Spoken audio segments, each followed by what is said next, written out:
This is Nightline. Tonight, celibacy confessions. I haven't had sex in over 3 years. Khloe Kardashian making waves by sharing she's taking a break from the bedroom, and she's not alone. From The Bachelor's Grant Ellis, I love sex, but my need to not get hurt is probably a lot higher than that. the TikTokers documenting their self-imposed dry spell. You're probably thinking, holy moly guacamole, that is a long ass time to be celibate. Could no sex one day lead to better sex? Plus, Demi Lovato, the former teen star becoming a household name in Camp Rock. Much better. Before taking the music world by storm with the string of huge hits like Sorry, Not Sorry. But behind the scenes, the pop star says she spent years battling intense addiction, opening up about recovery in her documentary, Simply Complicated. I was 18 when I first went into treatment. Now beginning a whole new chapter with new music and a tour about having fun. Life is about enjoying the moment. How the newlywed says her marriage has affected her sound. From ABC News headquarters in New York, this is Nightline. Good evening, thank you for joining us. Tonight, they say sex sells. These days, who's buying? More and more people are taking a break from the bedroom, with celebrities like Khloe Kardashian and even Lenny Kravitz getting candid about being celibate. Here's ABC's Melissa Adon with another look. I haven't had sex in over 3 years. Khloe Kardashian's recent confession on the Kardashians stunning many. There's no one on your roster? Nope. Like not even anyone you're DMing? No. For years, her romantic entanglements have been fodder for reality TV and dissected by the public. From her marriage to NBA star Lamar Odom, to her on-again, off-again relationship with Cavaliers champ Tristan Thompson. The swirling obsession over her love life making the recent confession even more shocking. So this December will be 4 years that I haven't dated or anything. Khloe opening up on her podcast about why she's taking a break from the bedroom. Like, I'm busy with my kids. I really don't want to. Her revelation making headlines and reigniting the conversation around singles going celibate. Khloe Kardashian became a very notable and large mouthpiece for a movement that had been quietly picking up a lot of momentum. Ghosting, breadcrumbing, love bombing, just a few of the terms that plague the dating field. But the latest buzzword? Celibacy. 8 reasons why I decided to be celibate last year. I decided to go on this celibacy journey. I always get a lot of questions about why I started my celibacy journey. More and more adults are choosing to keep their relationships out of the bedroom. It was honestly one of the most transformative periods of my entire life.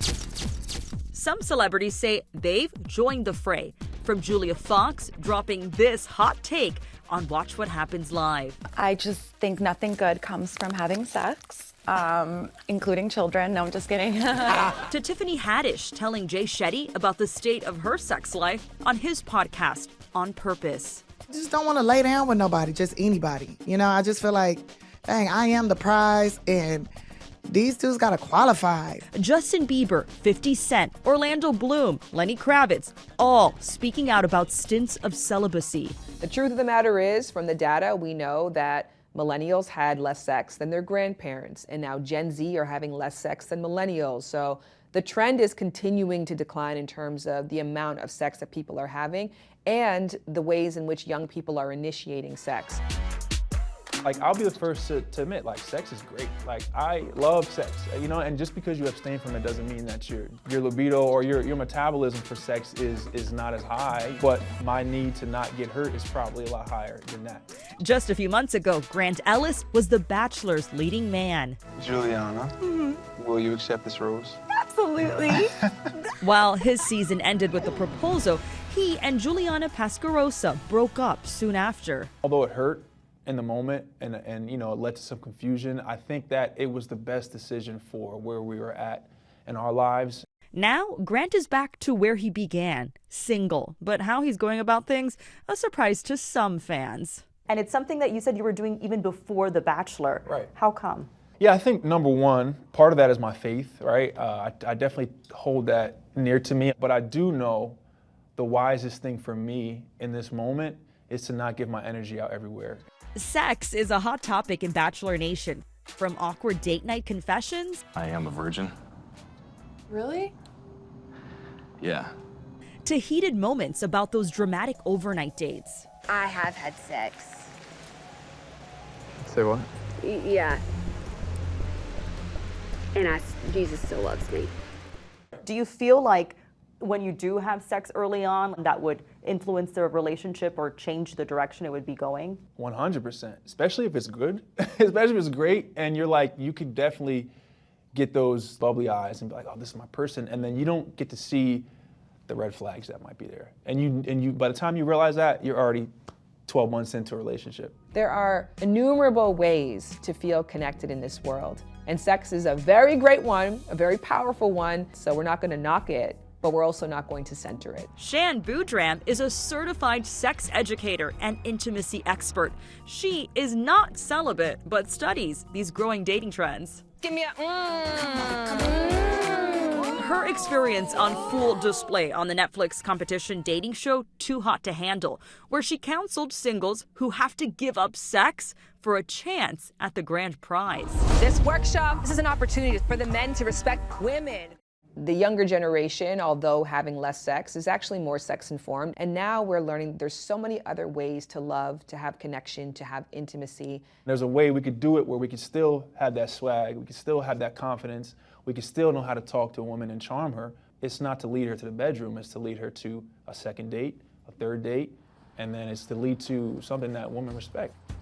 I think once I decentered men from my life, it was so easy to weed out exactly who was there for the right reasons and who just wanted a quick one-night stand, one night of fun. For Mandana Zargami, being celibate, she says, was supposed to be a months-long experiment after being disappointed in the dating pool. Honestly, the only downside is that you just crave that physical intimacy all the time. But I think that once you pass that 6 month to 1 year mark, it just gets so much easier. 1 year turned to 4. You're probably thinking, holy moly guacamole, that is a long ass time to be celibate. The entire experience, Mandana says, was so life-changing, she began sharing it on TikTok.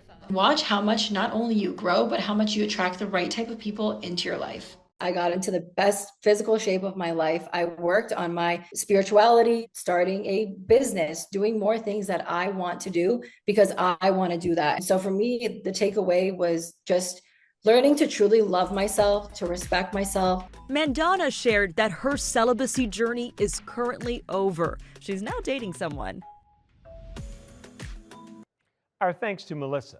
Up next, we're one-on-one with singer Demi Lovato, celebrating new music and a more relaxed vibe.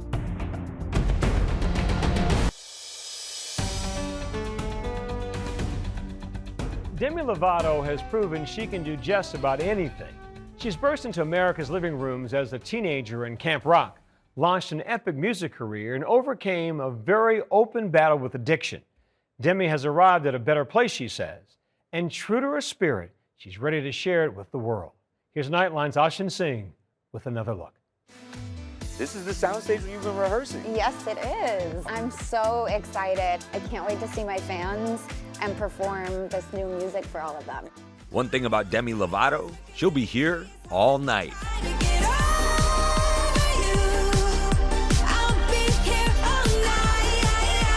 From 2008's Camp Rock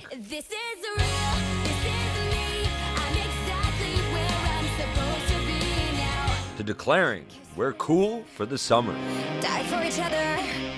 We're cool for the summer. Turning Disney Channel fame into a tenured pop recording career built on resilience. Oh, I can't believe what all is going on, but yeah, I feel much older than 16. I've always been so vulnerable with my fans, opening up in, deeply personal songs about my past, things that I've been through. Never shying away from sharing the hardest chapters, including her battles with addiction and recovery, bearing all in her 2018 single Sober, written just months before her near-fatal fentanyl overdose. I'm not sober anymore, and Daddy, please forgive me. Now at 33 years old, Demi says her latest album, It's Not That Deep, comes from a different place. With this album, I wanted it to be more celebratory. I wanted people to have fun listening to it because I'm in a place in my life today where I'm having fun. This past year, delighting fans across the globe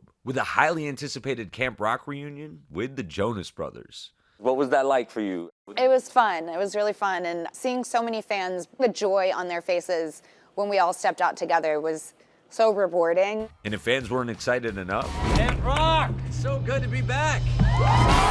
Disney announcing Camp Rock 3 is in the works. Camp Rock 3 is on its way. Do we get an on-screen appearance? I'm an executive producer, which has been a really awesome new role for me. But as for an appearance, you'll have to wait and see. After more than 2 decades in the spotlight, a survivor, a newlywed, and a new tour, like the album's lead single, she's ready to go fast. I wanna go fast, I wanna go hard, I wanna go anywhere you are. I wish there was like this grand story to tell you, but it's not that deep. Was it easy being creative when you didn't have sort of a deeper place to draw from? Sometimes it was, emotional sessions that I went into with inspiration that I could draw from. Like Here All Night is about a breakup that I didn't go through.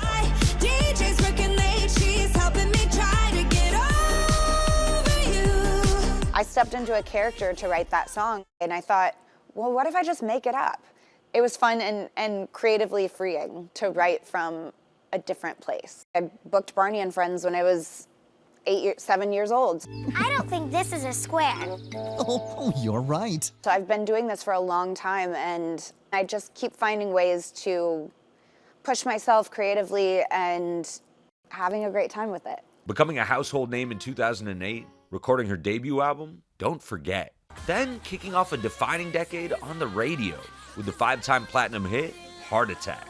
If I ever did that, I think I'd have a heart attack.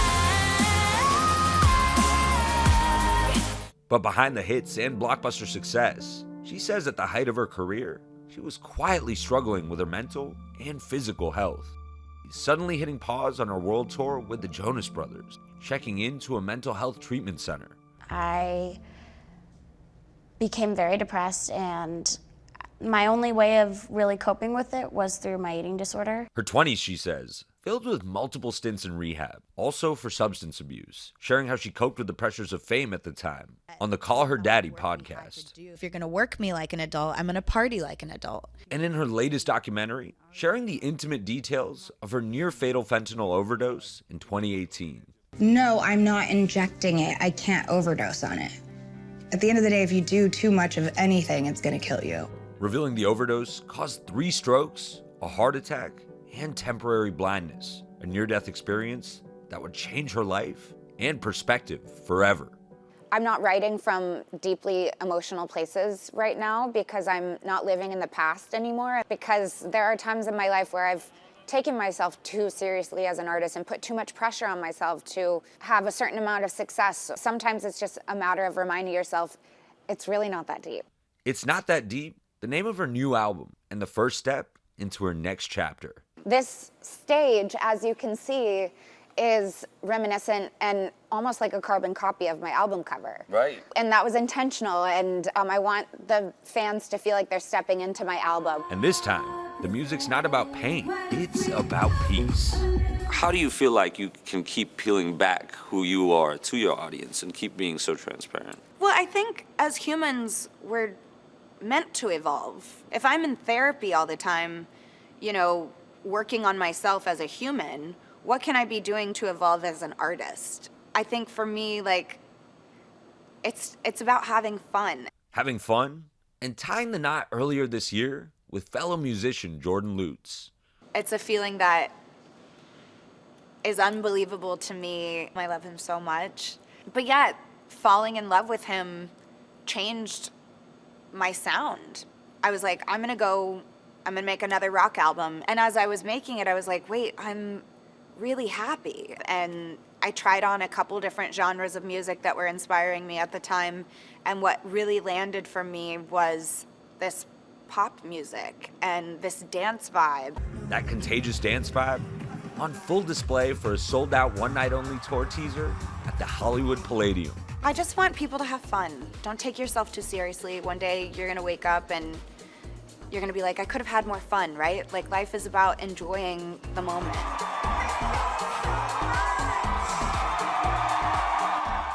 Our thanks to Ashen. Look for Demi on tour beginning next spring. We'll be right back.